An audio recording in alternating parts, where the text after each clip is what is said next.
Next speaker is Dr. Dan Herlihy. He's a consultant psychiatrist at HSE covering Carlow, and he'll talk about the challenges faced by people with mental illness and how we can be more aware. Okay.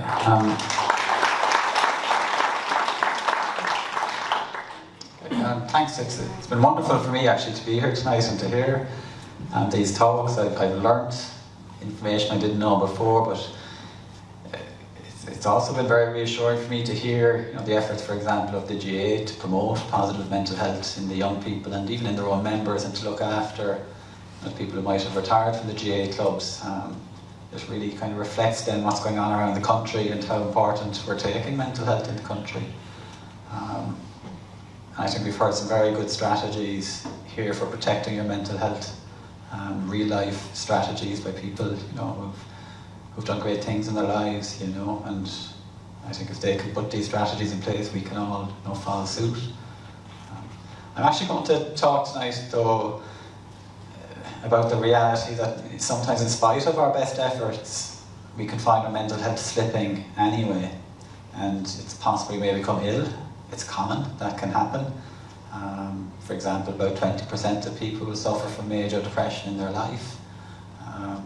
It's probably one of the most common reasons anybody goes to a GP is related to mental health. I think the statistic is around 40% or so of people when they attend, they might have some mental health difficulties. So these are common, and unfortunately mental illness can be common. So I'm going to talk a little bit about how you might recognise if that's happening to you. How do you know if your bad day or your bad week has become something more? We get difficult emotions, we have bad days, that's perfectly normal. We have days where we feel down, we feel anxious, we feel bad, we're stressed, we're not sleeping. And I think that's Sean himself, I think said very, very well, if we analyse it, we look as to what exactly is going on, we can probably find a reason. And if we address that reason and sort it out, we're then going to feel better. And that's why we felt stressed. But sometimes it can become more than that. And sometimes there isn't a reason, or perhaps the reason is no longer there. What started might now be sorted, but you're still not feeling great. So you may need to get a professional assessment at that point. So the things to look out for, I think number one, is if your bad days, or your bad feelings, your mood, the emotions you're having or the experience you're having that are distressing you, if they're lasting longer than they should be lasting. You know yourself, you know what's usual for you. We all have our bad days, but if this one feels like it's just going on too long, if days are becoming weeks, and you're just not getting any relief from it and it's persistent, that might be a time then to go meet with a GP or another mental health professional, just in case you could be suffering from depression or another condition like that. I think another situation where you may want to seek help is if other people are noticing that you're not yourself. If they're expressing worry to you, they're saying, you're just not yourself anymore, you're not as happy around the kids anymore, you don't seem to be mixing with your friends as much anymore, if there's some changes in your personality, you're not enjoying the things you used to like, you kind of don't do your hobbies anymore, and they're feeling worried about you, it's probably good to listen to them, because I think we're not good at admitting to ourselves, that there could be something wrong. We don't want to know about it. We don't want to be really having to go to a GP or any doctor if we can avoid it. It's incredible the lengths that men will go to avoid going to a GP. I had a family member of mine actually who was worried he had cancer, and he had a symptom that could have been, suggestive of cancer, and he eventually, after about, several months, eventually plucked up the courage to go to the GP, and he told the GP various symptoms he had, but he never mentioned the one that might indicate cancer. The GP didn't ask him, so he didn't tell him. He went out of the appointment having, he's gone to the GP now, and it's all sorted. We never told him about the one worry, and he spent a lot more months terrified that this is what he had, he didn't, but, we're not good at just stating the obvious, so if other people are prompting us, we should listen to that. I think if our experiences are affecting our function, if we're not able to work very well anymore because of what we're going through, or if our relationships are getting affected by it, if we're noticing when we're exercising, we're just not getting the same quality out of our exercise, we're just not performing in any area of our life as well anymore. And because of these experiences we're having, again, it could be something more than just having a bad day or having a bad week or reacting to something happening in your life in a kind of normal way. It could be more than that. I suppose one of the biggest reasons why we should get worried is if our symptoms, if our thoughts start to really worry us. If we start feeling hopeless about life, or if we start thinking, our situation is helpless, there's nothing that can be done. My worries are too big, or the challenge I believe is happening is just too great, and there's no hope that I'll ever get better. You should certainly start talking to people at a minimum, but I would say, seeking help for that as well. Go meet with the GP, meet with a mental health professional. If you're thinking like that, it may be that you're depressed or that you're very anxious. When you're depressed or anxious, your brain will play tricks on you. It'll make life look worse than it actually is. It won't allow you to see, the potential positive future you could have. It'll only allow you to see, the most negative possible outcome. If there's 100 outcomes and there's one negative, that's the only one you can see. So if you're beginning to think like that, I think you really should get help. And certainly if that progresses, to questioning, is life worth living? If you get to that point, the answer is that of course life is worth living. But if you're beginning to question it, it could be again, that your mind is just not allowing you to see, the positive future you could have, and you should certainly seek help. And anybody, I think, who does seek help and get the help, if they can be helped to see the world differently and helped to recover from whatever they're going through.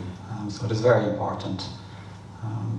I think the final sign that you could be experiencing illness that's worth, going and getting a professional assessment is if you have multiple symptoms. So it's not just that you have a low mood, for example, or that you're feeling anxious, but that you're not sleeping and you're not eating and you're beginning to lose weight, and your concentration is affected, and your libido might be affected.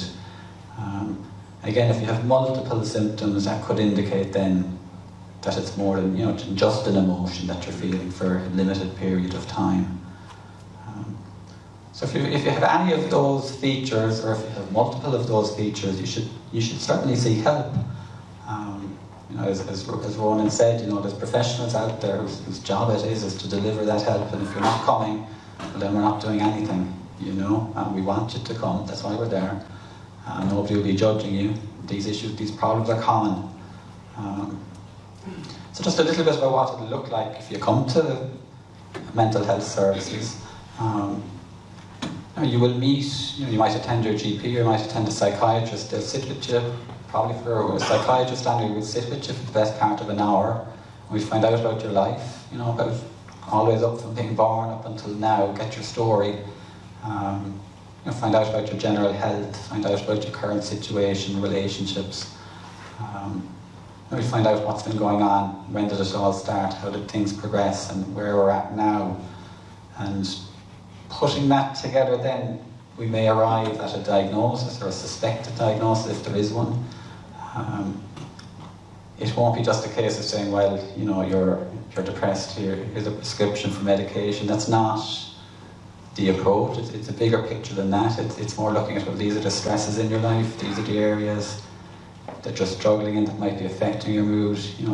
These are the things you could be doing to feel better that you have stopped doing. Medication may be a part of it. If it is, you'll be given information about different types of medication that might help, the type of side effects you might get. You'll be the one making the choice about it, if you want that or not, or which one you would like, depending on your own preferences. But there are a lot of options now, a lot of medication, different side effect profiles. Some that will be more tolerable to some people than others. But we will also look beyond that. You could end up recommending counselling, for example, maybe seeing a psychologist for talking therapies that are designed really to help change your automatic thoughts. If somebody usually sees the situation perhaps negatively, they might learn with a psychologist how to turn that around and to see it more positively, for example. Or you may be referred to a social worker, for example, or an occupational therapist, just for some very practical help. You know, if there's financial stressors or stresses at school, stresses at work, stresses in relationships, again, they can be very, very helpful. They have a lot of experience. So it's not just going to come down to getting a major diagnosis and medication. It really is, you'll be presented with a list of options and a list of suggestions. I suppose finally I'd say it's important to come early. We know for certain that the earlier a person comes to have any mental health issue addressed, for the better the outcome. The faster the outcome, the faster you recover, and the more fully you recover, and the more fully you get back to your life, including obviously a complete recovery. It's when we leave things for months and years that we can run in, things get more severe and get more difficult to treat. It's never too late, but definitely don't delay. There's no reason to. We like when people are only mildly unwell. That's good. We don't want you to be coming in very severely ill. We want to help you early and get you better very quickly. So don't wait. So that's it really in a nutshell. You've no reason to avoid coming for help. Really not. So I'll leave it at that. Thank you. And some very reassuring advice there for us all, and the message is, act early and you recover faster. So thanks very much then for that.